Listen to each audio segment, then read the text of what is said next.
हमारे सौरमंडल में एक ऐसा ग्रह है जिसे वैज्ञानिक लंबे समय से पृथ्वी का इविल ट्विन कहते आ रहे हैं। यह इसलिए नहीं कि वे दिखने में एक जैसे हैं, बल्कि इसलिए कि उनका आकार, वजन और संरचना लगभग एक जैसी है। लेकिन जहां पृथ्वी जीवन से भरी हुई है, वहीं ये ग्रह सचमुच नर्क बन चुका है और इसका नाम है शुक्र। पहली नजर में ये रात में एक साधारण चमकदार तारा जैसा ही लगता है। असल में ये चांद के बाद आसमान में दिखने वाली सबसे चमकीली चीजों में से एक है। लेकिन धोखा मत खाइए, क्योंकि शुक्र की अपनी अनोखी विशेषताएं हैं। इस ग्रह में इतनी शक्ति है कि यह लोहे को पिघला, अंतरिक्ष यान को कुचल और मिनटों में जांच यान नष्ट कर सकता है। और शीत युद्ध के समय एक देश ने बार बार उस ग्रह तक पहुंचने की कोशिश की, और वो था सोवियत संघ। आज की दुनिया मंगल ग्रह और वहां की कॉलोनियों की संभावनाओं में व्यस्त है। लेकिन 1960 के दशक में कुछ और हुआ था। उस समय वैज्ञानिक मंगल ग्रह नहीं, बल्कि शुक्र ग्रह पर ज्यादा ध्यान दे रहे थे। लेकिन क्यों? इससे पहले इस वीडियो को लाइक करें। यह कंटेंट क्रिएटर्स के लिए बड़ी बात है। बहुत धन्यवाद। और अब चलिए शुरू करते हैं। खगोलविद जानते थे कि मंगल ठंडा और सूखा है, जो पृथ्वी से टेलीस्कोप से देखा जा सकता है। लेकिन शुक्र ग्रह स्थिति अलग थी। सतह दिख नहीं रही थी। यह बहुत घने बादलों से ढका था, जैसे एक स्थायी तूफान। इसलिए कई वैज्ञानिकों ने सोचना शुरू किया कि इसके नीचे क्या है। कुछ लोगों को लगा कि यह एक उष्णकटिबंधीय गीला ग्रह है, जिसमें बारिश, दलदल, अजीब पौधे और एलियन जीव हैं। पृथ्वी से सूरज के ज्यादा करीब होने के कारण कुछ लोगों ने सोचा कि यह थोड़ा ज्यादा गर्म है, फिर भी यह जीवन संभव हो सकता है। कुछ वैज्ञानिकों ने चेताया था, जिनमें प्रसिद्ध खगोल शास्त्री कार्ल सैगन भी शामिल थे। उनके विश्लेषण के अनुसार शुक्र शायद स्वर्ग नहीं, बल्कि एक गंभीर ग्रीन हाउस ग्रह हो सकता है। इसका मतलब है कि उसके वायुमंडल में गर्मी फंस गई होगी, यहां तक कि ग्रह की जलवायु पूरी तरह नियंत्रण से बाहर हो गई होगी।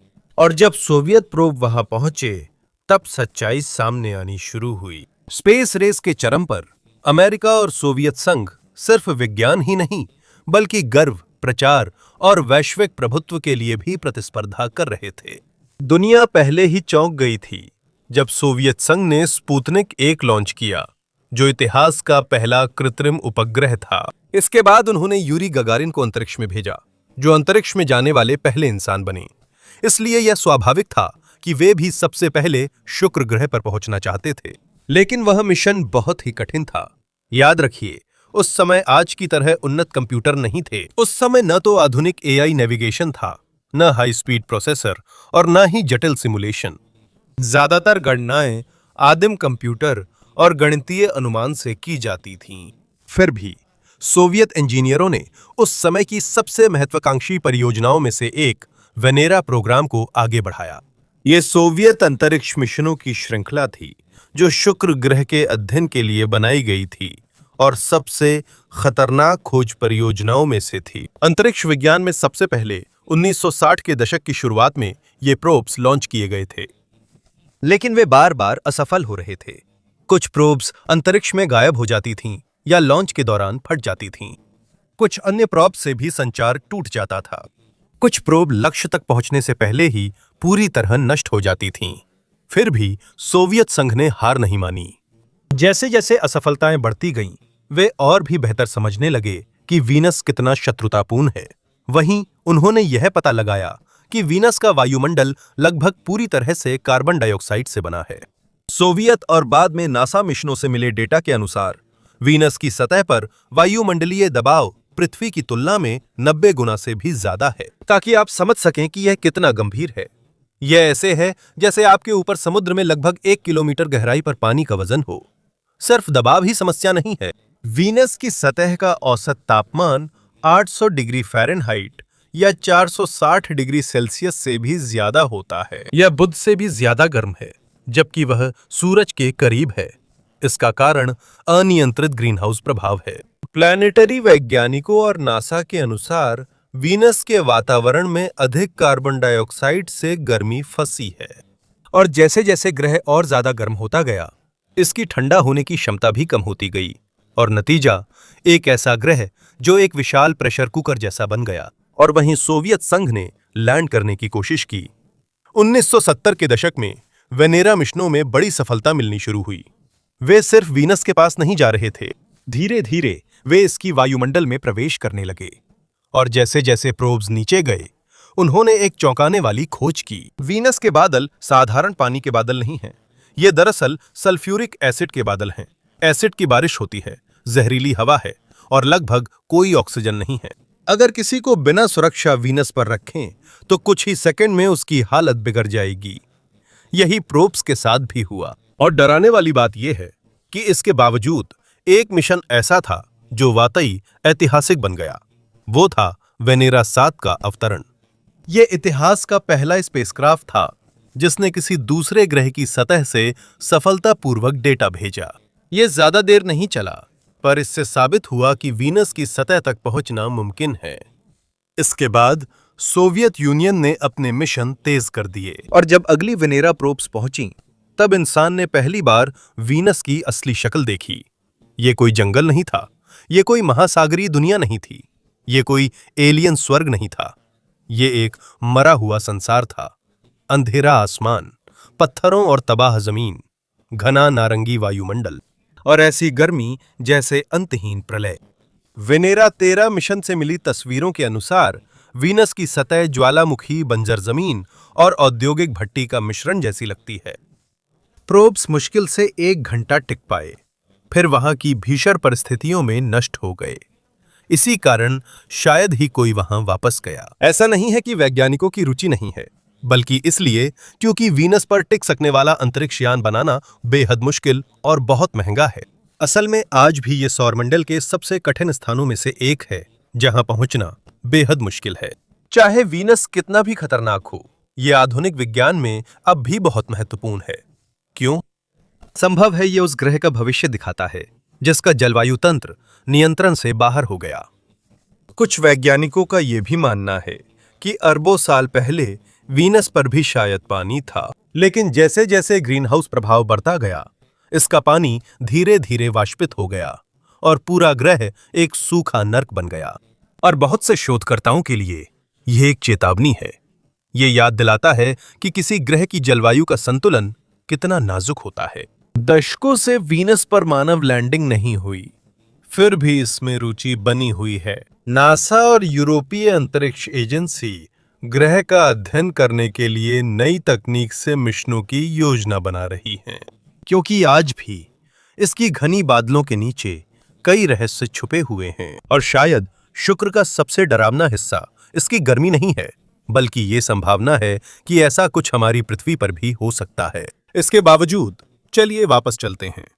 लगातार समस्याओं के बावजूद एक चीज थी जिसने उस समय सोवियत संघ को उम्मीद दी थी। वो ये था कि उनकी प्रोब्स शुक्र तक पहुंच गई थीं।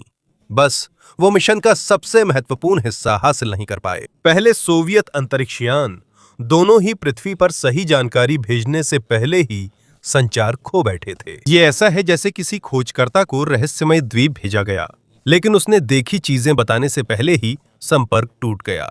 जब सोवियत इंजीनियर ये पता लगाने में व्यस्त थे कि क्या गलत हुआ, एक और देश चुपचाप सुर्खियां बटोरने की तैयारी कर रहा था।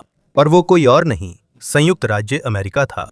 1962 में नासा ने एक मिशन लॉन्च किया जिसने शुक्र ग्रह के बारे में इंसानों की सोच को बदल दिया। वो था मेरिनर 2। यह इतिहास का पहला सफल ग्रह फ्लाईबाई मिशन था। यह सतह पर नहीं उतरा, लेकिन यह इतना करीब गया कि इसने ग्रह के बारे में पहली असली जानकारी प्राप्त कर ली। और जो उन्होंने खोजा वो उम्मीद से भी ज्यादा बुरा था। जांच यान शुक्र के पास पहुंचते ही उसने वायुमंडल से विकिरण और तापमान के आंकड़े रिकॉर्ड किए। नासा के अनुसार ऊपरी वायुमंडल में माप लिए गए वहां तापमान बहुत ज्यादा था। यह कोई साधारण उष्णकटिबंधीय या दलदली ग्रह नहीं, बल्कि अंतरिक्ष का विशाल अवन है। उस समय के वैज्ञानिकों के अनुसार मैरिनर मिशन ने जो तापमान मापा वो 400 डिग्री सेल्सियस से भी ज्यादा था। और ध्यान रहे, ये तो सिर्फ ऑर्बिटल माप ही थे। इसका मतलब है कि असली सतह पर हालात और भी भयानक हो सकते हैं। अनियंत्रित ग्रीन हाउस प्रभाव का सिद्धांत वहीं और पक्की हो गई। धरती पर भी ग्रीन हाउस प्रभाव होता है। यही वो चीज है जो हमारे ग्रह को इतना गर्म रखती है कि हम जिंदा रह सकें। लेकिन शुक्र ग्रह पर ऐसा लगता है जैसे उस सिस्टम के ब्रेक ही फेल हो गए हों। जैसे जैसे वातावरण में कार्बन डाइऑक्साइड बढ़ती गई, वैसे वैसे गर्मी और ज्यादा जमा होती गई, और जैसे जैसे ग्रह गर्म होता गया, इसका असर और भी ज्यादा बढ़ता गया, यहां तक कि पूरा ग्रह एक नरक बन गया। लेकिन समस्या सिर्फ गर्मी की नहीं थी। मैरिनर 2 ने एक और चीज खोजी जिसने वैज्ञानिकों को चौंका दिया। शुक्र ग्रह की बादलों की परत बहुत ऊंची है। मिशन के डेटा के अनुसार ये लगभग 80 किलोमीटर ऊपर तक जाती है। ऐसा लगता है जैसे पूरा ग्रह एक बड़े कंबल से ढका है। घने बादलों के कारण टेलीस्कोप से सतह देखना लगभग असंभव है। इसलिए नासा के पास नई जानकारी होने के बावजूद शुक्र ग्रह का असली रूप तब भी रहस्य बना रहा। लेकिन एक बात साफ हो गई है, वहां जीवन होना लगभग नामुमकिन है। इन खतरनाक परिस्थितियों के कारण अमेरिका की शुक्र ग्रह मिशनों में रुचि धीरे धीरे कम हो गई। उन्होंने अपना बजट और संसाधन चंद्रमा मिशनों व भविष्य में मंगल ग्रह की खोज पर केंद्रित किए। सीधे शब्दों में नासा पीछे हट गया। लेकिन सोवियत संघ के लिए उनकी सोच अलग थी। उनके लिए यह चेतावनी नहीं थी, बल्कि एक चुनौती थी। जब अमेरिका शुक्र ग्रह से दूर जा रहा था, सोवियत संघ ने अंतरिक्ष दौड़ में एक और ऐतिहासिक उपलब्धि हासिल करने का मौका देखा। उन्हें भरोसा था कि वे ऐसा ब्रेक थ्रू करेंगे जिससे दुनिया चौंक जाएगी। इसलिए रुकने के बजाय उन्होंने वेनेरा प्रोग्राम को और मजबूत किया। और भी मजबूत स्पेसक्राफ्ट, और भी उन्नत हीट शील्डिंग, और भी मोटी दबावरोधी सुरक्षा, और भी ज्यादा हताश कोशिशें सौरमंडल के सबसे खतरनाक ग्रह पर उतरने के लिए। लेकिन उस समय उन्हें यह नहीं पता था कि शुक्र का असली दुस्वप्न का उन्होंने अभी तक सामना नहीं किया था। 1966 तक आते आते स्पेस रेस का रुख बदलने लगा था। अब यह सिर्फ इतना नहीं था कि कौन सबसे पहले अंतरिक्ष में पहुंचता है। अब यह मुकाबला था कि कौन शुक्र के नर्क में जिंदा रह सकता है। जैसे जैसे 1960 का दशक स्पेस रेस के सबसे बड़े पलों में से एक के करीब आ रहा था, अमेरिका और सोवियत संघ दोनों ही अलग अलग दिशा में बढ़ रहे थे। अमेरिका अब चांद पर केंद्रित था, जबकि सोवियत संघ शुक्र पर ही ध्यान दे रहा था। जब नासा ऐतिहासिक चांद पर उतरने के मिशन की तैयारी कर रहा था, वहीं सोवियत इंजीनियर चुपचाप अपने पहले के प्रोब से भी बड़े और मजबूत अंतरिक्षयान बना रहे थे। यहीं से वेनेरा मिशनों की नई पीढ़ी शुरू हुई। अब ये सिर्फ साधारण धातु की कैप्सूल नहीं थी जिन्हें अंतरिक्ष में भेजा जाए, क्योंकि सोवियत संघ अब जान चुका था कि शुक्र कोई साधारण ग्रह नहीं है। इसलिए अगर वे यहां से असली जानकारी हासिल करना चाहते थे, तो उन्हें ऐसा अंतरिक्षयान बनाना था जो ग्रह की गर्मी, दबाव और जहरीले वातावरण का सामना कर सके। नई प्रोब्स भारी थीं, उपकरण जटिल थे, मिशन पहले से ज्यादा गंभीर था। उन्होंने इसमें थर्मामीटर, गैस विश्लेषक, प्रेशर सेंसर और रडार उपकरण जैसे अलग अलग वैज्ञानिक उपकरण लगाए, ताकि शुक्र ग्रह के वातावरण में उतरते समय उसकी स्थिति को मापा जा सके। लेकिन डिजाइन का सबसे महत्वपूर्ण हिस्सा था अवतरण कैप्सूल। ये एक अलग पॉड था जो शुक्र ग्रह पर पहुंचने पर मुख्य स्पेसक्राफ्ट से अपने आप अलग हो जाता था। उसके बाद इसका पैराशूट खुलेगा और ये धीरे धीरे नीचे गिरेगा, जबकि वातावरण के बारे में डेटा इकट्ठा करेगा। योजना कागज पर अच्छी थी, पर असल में शुक्र ग्रह अलग था। जब वेनेरा 3 मिशन लॉन्च किया गया, तो एक बार फिर सिस्टम फेलियर हो गया। जब ये अंतरिक्ष में यात्रा कर रहा था, साइंटिफिक डेटा भेजने से पहले ही कम्युनिकेशन खत्म हो गया। लेकिन मिशन फेल होने के बावजूद एक ऐतिहासिक घटना घटी। प्रोब शुक्र ग्रह से टकरा गया। मानव इतिहास में पहली बार किसी इंसान द्वारा बनाया गया यंत्र किसी दूसरे ग्रह तक पहुंचा। भले ही यह सफल लैंडिंग नहीं थी, बल्कि सचमुच का गिरना था, जैसे किसी एलियन दुनिया पर एक बड़ा लोहे का टुकड़ा गिरा हो। इसका वहां पहुंचना भले हादसा था, लेकिन यह अंतरिक्ष अन्वेषण के इतिहास में शामिल हो गया। वास्तव में सोवियत मिशनों के ऐतिहासिक रिकॉर्ड के अनुसार वे ही पहले देश थे जिन्होंने चांद, शुक्र और मंगल से अपना अंतरिक्षयान टकराया। लेकिन असली सफलता तो सिर्फ 1 साल बाद आई, वेनेरा 4 मिशन के साथ। ये पहला अंतरिक्षयान था जिसने किसी दूसरे ग्रह के वायुमंडल से सफलतापूर्वक जानकारी भेजी थी। और जैसे जैसे कैप्सूल धीरे धीरे शुक्र ग्रह के घने बादलों में नीचे उतर रहा था, उसने चौंकाने वाली जानकारी भेजनी शुरू कर दी। वायुमंडल के ऊपरी हिस्से में स्थिति अभी भी कुछ सामान्य थी। वैज्ञानिकों के अनुसार वहां कुछ परतें थीं जो पृथ्वी के गर्म दिन जैसी थीं। न बहुत ठंडा था, न तुरंत जानलेवा। जैसे जैसे जांचयान नीचे उतरा, शुक्र ग्रह डरावना सपना बन गया और तापमान तेजी से बढ़ा। वायुमंडलीय दबाव बढ़ता जा रहा था और हवा भी लगातार घनी होती जा रही थी। इसे ऐसे बताया गया है जैसे आप बहुत गहरे समुद्र के नीचे गोता लगा रहे हों, लेकिन पानी के दबाव की जगह खुद हवा ही स्पेसक्राफ्ट को चारों तरफ से जकड़ रही थी और कुचल रही थी। उस समय के वैज्ञानिकों के लिए यह एक अजीब सा विचार था, क्योंकि पृथ्वी पर हम हमेशा सोचते हैं कि हवा बहुत हल्की होती है, लेकिन शुक्र ग्रह पर वहां का वातावरण इतना घना है कि उसका भार लगभग किसी तरल जैसा महसूस होता है। जैसे जैसे वनेरा कैप्सूल नीचे उतरती गई, दबाव और भी ज्यादा बढ़ता गया, जब तक कि अचानक ट्रांसमिशन बंद नहीं हो गया। सिग्नल चला गया। अब कोई संपर्क नहीं था। सोवियत वैज्ञानिकों के विश्लेषण के अनुसार कैप्सूल शायद शुक्र के वातावरण के अधिक भार से कुचल गया, जैसे सॉफ्ट ड्रिंक का डिब्बा दब जाता है। वहीं पर उन्हें एक डरावनी सच्चाई का एहसास हुआ। शुक्र ग्रह उनकी सोच से भी ज्यादा खतरनाक था। साधारण अंतरिक्षयान पर्याप्त नहीं था, साधारण हीट शील्ड पर्याप्त नहीं था। अगर वे सतह तक पहुंचना चाहते थे तो उन्हें इतिहास की सबसे मजबूत रोबोटिक मशीनों में से एक बनानी होगी। हालांकि उन्हें पता था कि अगली प्रॉप्स के बचने की संभावना कम है, फिर भी सोवियत संघ ने मिशन जारी रखे। पीछे हटना विकल्प नहीं था। 1969 में उन्होंने लगातार वेनेरा मिशन लॉन्च किए। भले ही उन्हें लगभग यकीन था कि ये भी शायद सतह तक जीवित नहीं रह पाएंगे। जब ये सब हो रहा था, अमेरिका भी एक ऐतिहासिक घटना की तैयारी में व्यस्त था, जो इतिहास बदल देगी। चांद पर इंसान की पहली लैंडिंग। स्पेस रेस के इस मोड़ पर यह साफ था कि सोवियत संघ दशक की सबसे बड़ी दौड़ में पीछे रह गया है। चांद पर उतरना। अमेरिका जैसे ही चांद पर इंसान भेजने के करीब पहुंचा, सोवियत नेताओं को समझ आ गया कि अब उसे पकड़ना मुश्किल है। लेकिन इसका मतलब ये नहीं था कि उनका मुकाबला खत्म हो गया। उनके पास अब भी एक लक्ष्य था, शुक्र ग्रह। सोवियत संघ के लिए शायद यहीं से वे प्रतिष्ठा वापस पा सकते थे। अगर वे सौर मंडल के सबसे खतरनाक ग्रह पर कोई क्रांतिकारी खोज कर लेते हैं, तो वे दुनिया को अब भी दिखा सकते हैं कि वे ही इंटरप्लैनेटरी एक्सप्लोरेशन के असली बादशाह हैं। इसलिए लगातार असफलताओं के बावजूद वे रुके नहीं, बल्कि उन्होंने अपने अंतरिक्ष यानों को और भी बड़ा और मजबूत बना दिया। नई वेनेरा प्रोब्स अब साधारण स्पेस कैप्सूल नहीं थीं, बल्कि बख्तरबंद टैंकों जैसी थीं, जिन्हें नर्क में भी जिंदा रहने के लिए बनाया गया था। और मोटा स्टील शेल, मजबूत बाहरी संरचना, और इसके अंदर एक टाइटेनियम का गोला था, जो शुक्र की भीषण गर्मी से उपकरणों की सुरक्षा के लिए बनाया गया था। ऐसा लग रहा था जैसे उन्होंने स्पेसक्राफ्ट्स में छोटा बंकर बना दिया हो और लैंडिंग के झटके के लिए शॉक एब्जॉर्बर लगाए थे। क्योंकि सच कहे तो सोवियत इंजीनियरों को अब यकीन नहीं था कि शुक्र ग्रह पर सामान्य पैराशूट सिस्टम के साथ सही सलामत उतरना मुमकिन है या नहीं, और वे सही साबित हुए। 1970 में शुक्र ग्रह के अन्वेषण के इतिहास के सबसे महत्वपूर्ण मिशनों में से एक आया, वेनेरा 7 मिशन। जब स्पेसक्राफ्ट शुक्र ग्रह के वायुमंडल में उतर रहा था तो शुरू में सब कुछ ठीक था। पैराशूट खुल गया और कैप्सूल धीमा होने लगा, लेकिन थोड़ी ही देर में एक समस्या आ गई।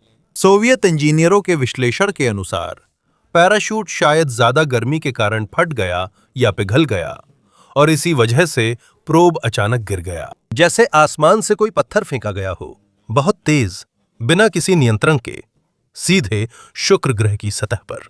पृथ्वी पर ऐसी लैंडिंग से अंतरिक्ष यान तुरंत नष्ट हो जाएगा।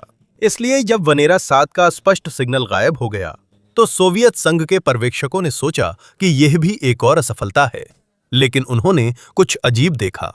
अभी भी एक कमजोर प्रसारण आ रहा था, एंटीना क्षतिग्रस्त था और अंतरिक्ष यान टूटा था, फिर भी वो काम कर रहा था। वहीं से पहली बार इंसान ने शुक्र ग्रह की सतह से सीधी जानकारी भेजी। वह डेटा ही था जिसने वैज्ञानिकों के डरावने सपने की पूरी तरह पुष्टि कर दी। प्रोब की माप के अनुसार शुक्र ग्रह की सतह पर तापमान लगभग 475 डिग्री सेल्सियस तक पहुंच जाता है। ताकि आप समझ सकें कि वह कितना गर्म है, यह लगभग उतना ही तापमान है जितना कि एक औद्योगिक अवन या लकड़ी से जलने वाले पिज्जा भट्टी के अंदर होता है। साधारण इलेक्ट्रॉनिक्स वहां नहीं चल सकते और आधुनिक मशीनों को भी वहां काम करना मुश्किल होगा। लेकिन डरने के बजाय सोवियत संघ और भी ज्यादा दृढ़ निश्चयी हो गया। उनके मन में था कि भले ही वे चांद की दौड़ में हार गए हों, उनके पास इतिहास रचने का एक और मौका है। वे पहले देश बन सकते थे जो दूसरे ग्रहों, शुक्र, मंगल के रहस्यों की खोज करते, और शायद ये समझने की कुंजी बन सकते थे कि ब्रह्मांड में दुनिया कैसे बनती है। इसलिए 1970 के शुरुआती दौर में सोवियत अंतरिक्ष कार्यक्रम की दिशा बदलने लगी। अब वे गहरे अंतरिक्ष की खोज पर ज्यादा ध्यान देने लगे। असल में 1971 में उन्होंने एक अंतरिक्ष यान भेजा जो मंगल ग्रह पर सॉफ्ट लैंडिंग करने वाला पहला यान बना। हालांकि इसका सिग्नल कुछ ही सेकंड तक रहा, फिर भी उन्होंने शुक्र को नहीं छोड़ा, क्योंकि अगली मिशन में वे और भी ज्यादा सफल हुए। वो था वेनेरा 8 मिशन। इस बार लैंडर सतह पर सही से उतर गया और लगभग 1 घंटे तक डेटा भेज सका। यहीं ये तय हो गया कि शुक्र ग्रह पर रहना असंभव है। तेज गर्मी के अलावा वहां का वायुमंडलीय दबाव पृथ्वी से लगभग 90 गुना ज्यादा है। ये वैसा है जैसे आप 1 किलोमीटर समुद्र के नीचे डूबे हों। और शुक्र ग्रह का निचला वायुमंडल सल्फ्यूरिक एसिड से भरा है। हाँ, वही केमिकल जो कार बैटरियों में होता है। सरल शब्दों में, शुक्र ग्रह का हर पहलू आपके स्पेसक्राफ्ट को नष्ट करना चाहता है। गर्मी, दबाव, एसिड, जहरीली गैसें। लेकिन वेनेरा 8 ने एक ऐसी चीज खोजी जिसने सोवियत इंजीनियरों को और भी परेशान कर दिया। शुक्र ग्रह की सतह पर पर्याप्त रोशनी थी। इसका मतलब है कि वहां तस्वीरें लेना संभव था, और अगर वे सफल होते हैं तो वह किसी दूसरे ग्रह की सतह से ली गई पहली तस्वीर होगी। इसलिए अगली मिशन के लिए सोवियत संघ ने पहले से भी ज्यादा अनोखा अंतरिक्षयान बनाया, वेनेरा 9 मिशन। इसका वजन लगभग 5 टन था, यानी एक वयस्क अफ्रीकी हाथी जितना भारी। लेकिन सबसे महत्वपूर्ण बदलाव था इसका लैंडिंग सिस्टम। सोवियत इंजीनियरों ने देखा कि भले ही वेनेरा 7 बहुत तेजी से गिरा था, फिर भी वो किसी तरह काम करता रहा। तो उन्होंने सोचा, क्यों न वे बड़ा पैराशूट इस्तेमाल न करें, बल्कि उसके बेहद घनेपन का ही फायदा उठाएं। उन्होंने वीनस के वातावरण का उपयोग यान को धीमा करने और वेनेरा 9 का नया डिजाइन बनाने में किया, क्योंकि वीनस का वातावरण अलग है। यह इतना घना है कि साधारण हवा के बजाय लगभग पानी जैसा लगता है। इसलिए अंतरिक्ष यान गिरते समय धीमा हो जाता है, वातावरण के जबरदस्त प्रतिरोध के कारण। और सारी असफलताओं, दुर्घटनाओं और लगभग असंभव मिशनों के बाद आखिरकार वे सफल हो गए। 1975 में इंसान ने पहली बार शुक्र की असली सतह को देखा। ना तो पेंटिंग, ना ही किसी कलाकार की कल्पना, बल्कि किसी दूसरे ग्रह से ली गई असली तस्वीर। उन्होंने एक शांत, अंधेरा और लगभग मरा हुआ संसार देखा, जो प्रलय के अंत जैसा था। शुक्र ग्रह से आई पहली तस्वीर वैसी नहीं थी जैसी उस समय बहुत से लोग उम्मीद कर रहे थे।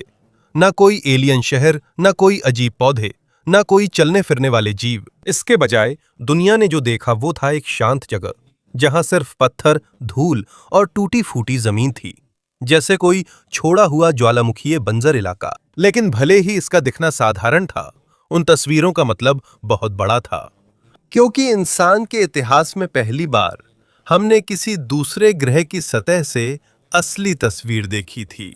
वेनेरा 9 मिशन से पहली तस्वीर में लैंडर के आसपास नुकीले पत्थर और रेत जैसी जमीन दिखती है। यह देखने में बहुत शानदार नहीं है, लेकिन उस समय के वैज्ञानिकों के लिए यह एक बहुत बड़ी सफलता थी। इसके बाद वेनेरा 10 मिशन आया, सिर्फ कुछ ही दिनों बाद, और इसने जिस जगह पर लैंड किया वहां का नजारा अलग था। जमीन ज्यादा समतल थी, बड़े पत्थर कम थे। वैज्ञानिकों के अनुसार वह जगह शायद प्राचीन लावा प्रवाह का क्षेत्र है, जिससे पता चलता है कि शुक्र पर लंबे समय से ज्वालामुखी गतिविधि रही है। और आज भी कुछ शोधकर्ता मानते हैं कि वहां अभी भी गतिविधि संभव है। लेकिन भले ही सोवियत संघ शुक्र ग्रह से तस्वीरें लेने में सफल हो रहा था, फिर भी हर मिशन आसान नहीं था। उनकी सबसे बड़ी समस्याओं में से एक खुद कैमरा सिस्टम था। शुक्र ग्रह की तेज गर्मी के कारण स्पेसक्राफ्ट के उतरते समय कैमरा की सुरक्षा जरूरी थी। अगर ऐसा न किया जाता तो लेंस सतह तक पहुंचने से पहले ही खराब हो सकता था। इसलिए उन्होंने कैमरा को उतरते समय ढकने के लिए स्वचालित सुरक्षा कवर बनाए। समस्या ये थी कि ये हमेशा काम नहीं करते थे। कुछ मिशनों में, जैसे वेनेरा 11 मिशन और Venera 12 mission, lens cap system में खराबी आ गई थी। स्पेसक्राफ्ट चालू था, लैंडिंग सही थी, लेकिन कैमरा कवर सही से नहीं खुल पाए, इसलिए कोई साफ तस्वीर नहीं मिल पाई। ऐसा लगता है जैसे आप सौरमंडल की सबसे खतरनाक जगह पर गए हों, लेकिन आप कैमरे का कवर हटाना भूल गए। लेकिन कुछ सालों बाद इतिहास के सबसे सफल वीनस मिशनों में से एक आया, वेनेरा 13 मिशन। और यही वो मिशन था जिसने दुनिया को वीनस की सबसे विस्तृत झलक दी। पहली बार इंसान ने किसी दूसरे ग्रह की सतह से रंगीन तस्वीरें देखीं, और जब ये तस्वीरें सामने आईं तो ये और भी अजीब लगने लगीं। नारंगी आसमान, फीके रंग की चट्टानें और एक ऐसा नजारा जो सच में इंसानों के लिए नहीं लगता था। मिशन के डेटा के अनुसार प्रोब ऊंचे इलाके या एक तरह की चट्टान के किनारे के पास उतरा था, इसलिए तस्वीरों में गहराई का एहसास और भी साफ दिखा। वैज्ञानिकों को महसूस हुआ कि ये कोई ड्राइंग या कंप्यूटर आर्ट नहीं, बल्कि अंतरिक्ष में एक असली जगह है। तस्वीरों में स्पेसक्राफ्ट का हिस्सा और उसके नीचे दांत जैसी अजीब धातु संरचनाएं दिखती हैं। वो सिर्फ डिजाइन नहीं, उसका मकसद भी है। सोवियत इंजीनियरों ने लैंडिंग सिस्टम में मेटल फिन्स और स्टेबलाइजर लगाए थे, ताकि जब प्रोब वीनस के घने वातावरण में गिरे तो वो ज्यादा न घूमे या हिले। अगर लैंडिंग के वक्त स्पेसक्राफ्ट की स्थिरता बिगड़ जाए तो वो पलट या टूट सकता है और डेटा भेजने से पहले ही नष्ट हो सकता है। लेकिन वेनेरा 13 का मिशन सिर्फ तस्वीरें लेना नहीं था, इसमें एक ड्रिलिंग सिस्टम भी था, जिससे इसने वीनस की जमीन में ड्रिल किया। इसने मिट्टी के सैंपल लिए ताकि यह अध्ययन किया जा सके कि ग्रह की सतह पर किस तरह का पदार्थ मौजूद है। विश्लेषण के अनुसार वीनस की कुछ चट्टानें पृथ्वी की ज्वालामुखीय चट्टानों जैसी हैं, जैसे ठोस ज्वालामुखीय राख और बेसाल्ट, जो हमारे महासागरों के तल पर भी मिलती हैं। इसका मतलब है वीनस का ज्वालामुखीय इतिहास वाकई बहुत शक्तिशाली रहा होगा।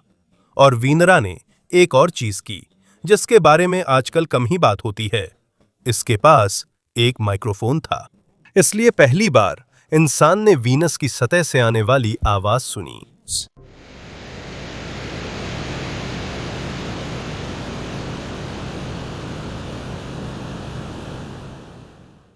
ये ना तो एलियन आवाज थी, ना राक्षस, ना ही कोई अजीब संकेत। ये हल्की हवा की गूंज और स्पेसक्राफ्ट की आवाज थी जब वो भारी वातावरण में काम कर रहा था। चाहे वो साधारण शोर ही क्यों ना हो, जब पता चलता है कि ये दूसरे ग्रह से है तो अजीब लगता है। ऐसा लगता है जैसे आप ऐसी दुनिया की सांसें सुन रहे हैं जो इंसानों के लिए नहीं बनी थी।